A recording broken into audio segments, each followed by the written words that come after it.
EPL এর ক্লাবে বেড়ে উঠছেন দুই বাংলাদেশি ফুটবলার। আগে থেকেই ফারহান আলী ওয়াহিদ ছিলেন সবার নজরে। ইংল্যান্ডের বয়সভিত্তিক দলে খেলা ফারহান এবার ইপিএলে অভিষেকের অপেক্ষায়।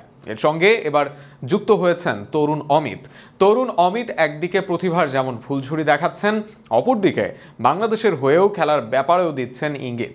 এই দুই উইঙ্গার বাংলাদেশ দলে আসলে অন্য মাত্রায় যাবে বাংলাদেশের আক্রমণ ভাগ। বাংলাদেশের বংশোদ্ভূত দুই ফুটবলারকে নিয়ে বিস্তারিত থাকছে প্রতিবেদনে। পিএল এর অন্যতম সেরা ক্লাব ফুলহাম। এই ক্লাবে বর্তমানে খেলেন Andreas Pereira, Bernd Leno, Rodrigo Muniz, Smith Rowe, Adama Traore, William নেলসনদের মতো মুখ, যারা ইংল্যান্ড, স্পেন, ব্রাজিলের মতো দলে খেলেছেন, এখনও খেলছেন। সেই দলের যুবদলেই বেড়ে উঠেছেন দুই বাংলাদেশের তরুণ।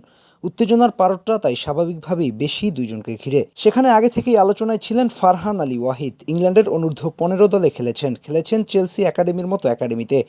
সেখান থেকে ফুলহ্যাম একাডেমিতে আছেন, ফুলহ্যামের হয়ে নিয়মিত পারফর্মও করছেন। লেফট উইংয়ে খেলে এই মৌসুমে 8 গোল অ্যাসিস্ট করেছেন 14 ম্যাচে, 5 গোলের সাথে করেছেন 3 অ্যাসিস্ট। যেভাবে খেলছেন, আগামী দিনে ফুলহ্যামের মূল দলে সুযোগ পেয়ে বিশ্ব মাতাতে পারে এই তারকা। আর এমন একজনের দিকেই তাই বাড়তি নজর দেশের ফুটবল ভক্তদের। তবে একজন নয়, উইংয়ে আরও একজন নজর কাটছেন এই একাডেমির। তিনি অমিত হাসান, বাংলাদেশি বংশোদ্ভূত এই খেলোয়াড়। এর মাঝে স্কিল দিয়ে আলোচনা এসেছে। তার খেলার মাঝে যেন ফুটে ওঠে লামিন ইয়ামাল, রোনালদোদের ছাপ। অনেকে তো তাকে পরবর্তী লামিন ইয়ামাল ট্যাগ দিয়েছেন।